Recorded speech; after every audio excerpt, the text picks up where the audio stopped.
You know, I really want to like Rand Paul. I really want to support him, but he's making it hard for me. And first of all, a little bit about me before I get into Rand Paul. I'm 25 years old. I live in Kansas City, Missouri. I was a die-hard Ron Paul supporter in both 2008 and 2012. I learned about Ron Paul sitting at home watching a Republican Party debate in May 2007. As a naive 19-year-old kid, I have no idea why I'm watching this debate.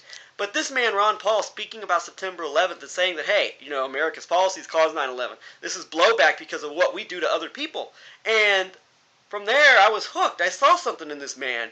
And it was and it was validated by seeing all these other people on these other Republican Party candidates, these media pundits, all these other people were just slandering the man and laughing at him and treating him as if he were an absolute complete joke, as if he were some kind of nutcase. And as I said, I was hooked. I was supported Ron Paul in 2012. As a matter of fact, I was a delegate to the Missouri State Republican Party Convention. I even ran for the Jackson County Republican Party Committee here in the Kansas City area, because of Ron Paul. And I'll be honest with you, if I had known what would happen to since Ron Paul's campaign ended, I would not have been on that committee. I would not be on the committee right now. But, that's in the past, and that's said and done, so really nothing I can do about that.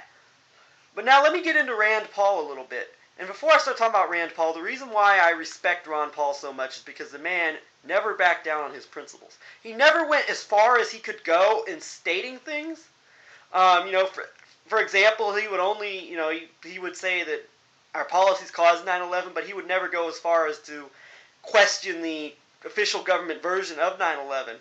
That aside though, Ron Paul did everything in his power to wake people up to reality. I mean, he never backed down on his ideology and on his stances, and he never catered to any groups. He never kissed butt to anybody, and he was just a rare bastion of truth and honesty that I'd never seen before in my life, and so many other young people had never seen before. That's why you've got so many passionate young people, ages 30 and under, who supported Ron Paul so passionately, and why he had such a devoted, loyal following.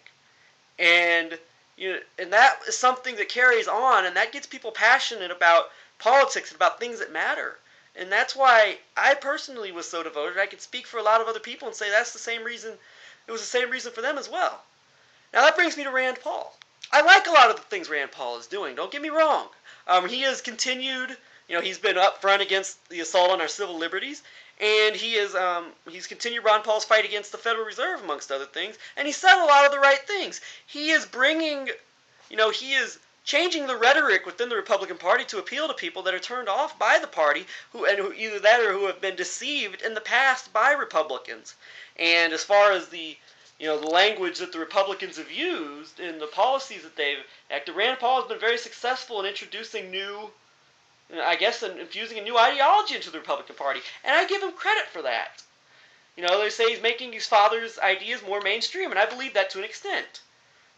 And his 13-hour filibuster was epic. I mean, anybody who cares about the Constitution, who cares about our civil liberties, and who is horrified by the idea of the possibility of the president picking people to be killed on American soil, that's terrifying. And, God bless Rand Paul for doing that. I mean, it was epic, as I said, and it brought the conversation of drones and the conversation of presidential authority and what powers the president should and shouldn't have to the forefront of American political conversation. And for that, Rand Paul I give him all the credit in the world for that.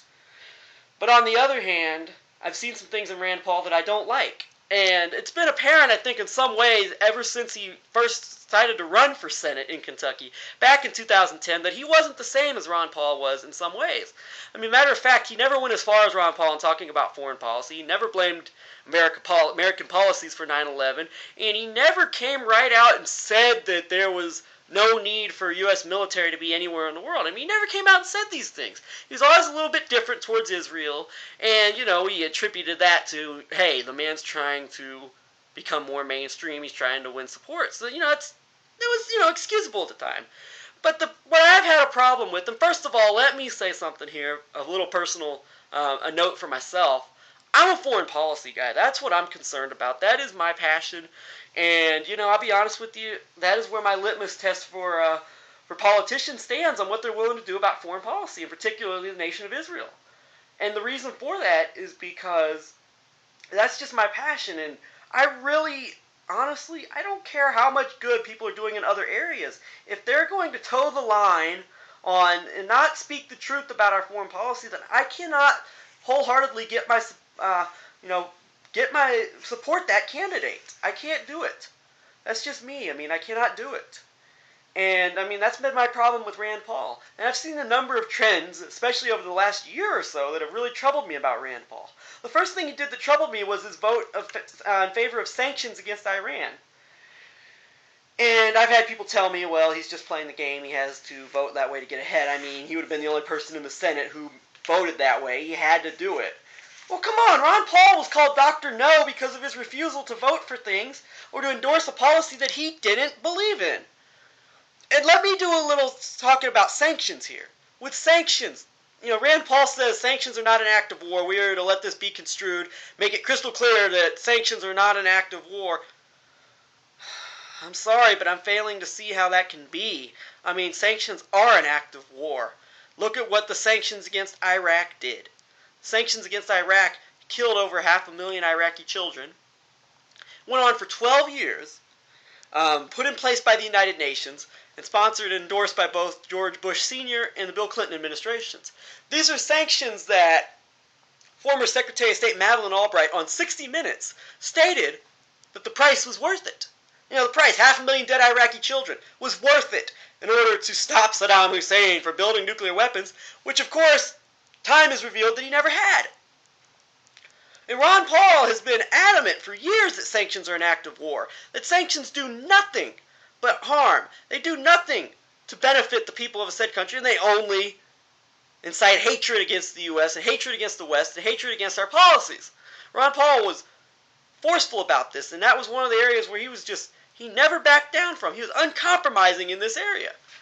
And now Rand Paul is going to say, well, they're not an act of war. Well, I fail to see how they are, Rand. I mean, I can only see the only possible scenario I can see for Iranian sanctions are having the same crippling effect on the economy and on the people of Iran as the sanctions against Iraq had. I'm sorry, but you can't justify sanctions by saying you're playing the game. One more thing about the sanctions. Rand Paul, when he was questioned by Philip Giraldi, I believe, from the American Conservative magazine, he was asked about the sanctions after his speech at the Heritage Foundation, which I'll get into in a little bit. Rand Paul was asked about the sanctions. He made it clear once again that they're not to be an act of war. Then Philip Giraldi asked Rand Paul about the human costs, the human suffering as a result of sanctions, and Rand Paul had no answer. So let's keep going. Rand Paul was... second thing he did that really troubled me was his endorsement of Mitt Romney.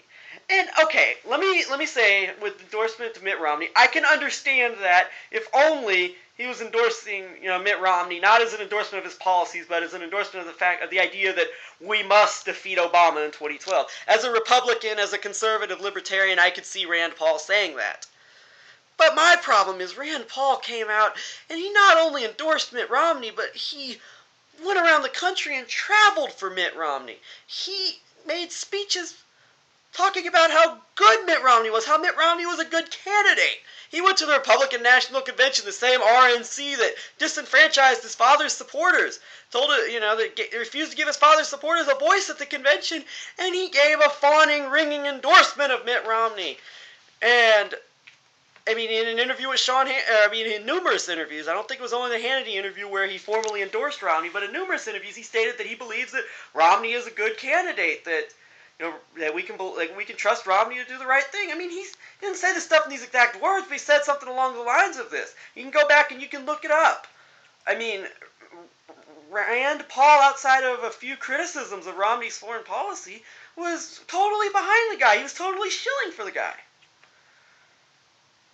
That's just another thing I cannot excuse. And the last one, this is really what gets me, and this is where I'm very critical of Rand Paul, and this is the hardest thing for me of all to support when it comes to Rand Paul, is the fact that he went over to Israel and he basically kissed up to the Netanyahu government, the war criminal government over there. I mean, the government that has been committing crimes of humanity against the Palestinian people for decades now. The country that goes in and just has absolutely no qualms with building settlements and disenfranchising and displacing the native inhabitants of this land over in Palestine. I mean, they have no problem going in and building settlements on land that is not theirs, land that belongs to the Palestinians. And they're continuing to expand, and they're doing this at the expense of the American taxpayer. $3 billion plus a year. Rand Paul goes over there, and he said two things coming out of his trip to Israel that really troubled me. Number one, he says that, well, the settlements are none of our business. None of our business if Israel's building settlements. Yes, it is, Rand. When it's $3 billion of our tax money that's being used to build these settlements, it is our business. It's every American citizen's business. And the second thing he said is an attack on Israel is going to be considered an attack on the United States. I think we have to make that clear. Now, what was all this? What about all this constitutional talk about no foreign entanglements? Seems to have been forgotten in this neoconservative, evangelical, Zionist push for war with Iran. That this idea, this fallacious, this fallacious pseudo-Christian, pseudo-biblical idea that we must protect Israel at all costs. I mean, they've been propagated by the likes of John Hagee. God bless Israel. God will bless those who bless Israel. God will curse those who curse Israel. You know, by the likes of John Hagee. And, of course, the neocon Jewish Zionists led by William Kristol and Charles Krauthammer, and those in the Bush administration who pushed for war with Iraq. I mean, these are the people that are propagating this phony nonsense ideology. Glenn Beck, talking about the 12th Imam and how the Muslim Brotherhood is infiltrating our government, and how Obama's a closet jihadist who loves Muslims and who hates Israel and wants to destroy Israel. I mean, it's this kind of nonsense, and Rand Paul is trying to cater to these people with his rhetoric about Israel. I'm sorry, but we don't have time for this. Israel is actively pushing for regime change in Syria and also pushing for an end to a non-existent push by Iran to build for nuclear weapons. I mean, they're basing this all on lies, and Rand Paul is kissing up to these people. And I cannot support that. I mean, Israel's hell-bent on starting World War III. And, come on, that is just the thing. Rand Paul has absolutely no courage when it comes to Israel, and I cannot excuse that. I mean, he decries the Obama administration sending $250 million to Egypt. But he doesn't have a word to say about Israel. Well, he says we'll cut aid to Israel gradually. But what is gradually? You tell me, when you've got a lobby in that controls the United States government, the way AIPAC does, that has the ability to give over $1 million to any political candidate who endorses its policies, I fail to see where we're going to gradually cut aid to Israel. Gradually means never, and I think Rand Paul knows that. I think Rand Paul's saying that to get ahead and to tell people that, hey, I'm trying to do something about Israel. Look at this. I'm not 100% pro-Israel. I'm not a lackey for Israel. See, I said that we need to gradually cut aid. Gradually ain't going to cut it. And Israel is my one litmus test, the area that I absolutely cannot cut any slack to any politician on, any serious politician on. We have got to overcome this. We've got to get past this, and we have to have people in Congress that will stand up to Israel and will stand up to our subservience to Israel. The fact that we've got a foreign country that runs American foreign policy. That troubles me to no end, and Rand Paul is doing nothing to stand up to that. And until I see him do something, I'm not going to be able to support him. Yes, I'll support him when he does right. I'll stand with Rand. #stand with Rand when he does good things like the filibuster, or when he makes a statement about civil liberties. I will support him. But I will not support when he kisses up to, and he sucks up to, and he constantly coddles and uses softball language and totally just dodges any sort of accountability on a country that has near total control of U.S. foreign policy. I'm not going to defend him. And that's why I can't support him. And you know what? It's pretty obvious what Rand Paul's trying to do. He's trying to become president. He wants to, he's already doing fundraisers in Iowa. He wants to be president. I can see this turning out in two ways. I've noticed the same people that are supporting Ron Paul, or that were so slanderous of Ron Paul. People like Mark Levin, people like Glenn Beck, who stated that Ron Paul supporters are domestic terrorists, people like Sean Hannity. They all just love Rand Paul. So does Rush Limbaugh, for that matter. My thing is this: what's going to happen? They're going to turn on Rand Paul when it's time, when he becomes a viable presidential candidate. They're never going to trust him because of who his father is. I mean, they're Judas goats, and they're preparing to put the knife in the back of Rand Paul and the Liberty Movement. So, whether Rand Paul is playing the game or not, it's not going to turn out well for him, because those who are pushing him right now, who are promoting him, they're going to turn against him in the end, and it's going to be all for naught. I mean, why would you trust somebody like Rand Paul when you've got a total bootlicker like Marco Rubio, who's totally willing to do anything for a vote? I mean, come on. Rand Paul, Marco Rubio, Jeb Bush. Do you honestly think they're going to pick Ron Paul's son over the likes of Jeb Bush and Marco Rubio? Or Paul Ryan, for that matter?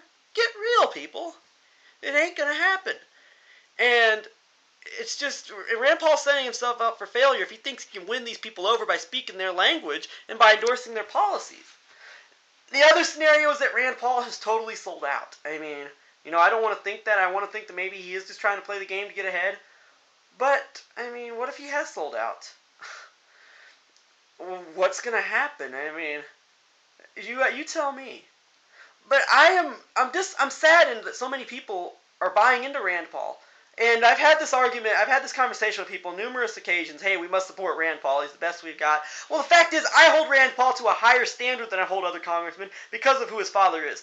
We expect Rand Paul to carry on Ron Paul's policies, Ron Paul's ideas, and to move them along for a new generation of people. But I don't see Rand Paul doing that. I don't see somebody who votes for sanctions against Iran, who says that an attack on Israel is an attack on the United States, who says that all options are on the table regarding Iran, who goes to the Heritage Foundation and gives a speech about the dangers of radical Islam, and how we should use Cold War policies that were an excuse to build up our military might. I don't see Rand Paul saying this stuff. I don't see him extending his father's ideas. I really don't.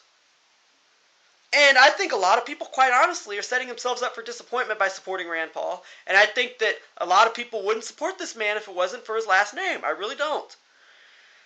And I don't expect everybody to give up their support of Rand Paul, because they're not. Maybe the man's going to prove me wrong, and honestly, I hope he does. I doubt it, but I hope he proves me wrong. And I'm not trying to tell people not to support Rand Paul, although I think if people were to really unobjectively take a look at what he's talking about, I don't think they would support him. But, I'm not trying to tell people to give up their support for Rand Paul, because I know not everybody's going to do that. And I don't expect everybody to. Certainly not based on what I have to say. But I'm hoping people will think about some of the things he's supporting and realize and understand how it goes beyond playing the game. At some point, you're not just playing the game anymore. At some point, you're openly just selling out your principles to get ahead. And I can't support that. And I hope people understand why. I hope people will begin to hold Rand Paul to the same standards they hold other politicians to, and to stop excusing his behavior when he does bad things because of who his father is, because of his last name, or because some lame excuse that he's trying to bring the GOP back to the foundations of liberty. That doesn't cut it. So my hope is that people will just stop believing this stuff, and we'll start looking at things more objectively. Thank you.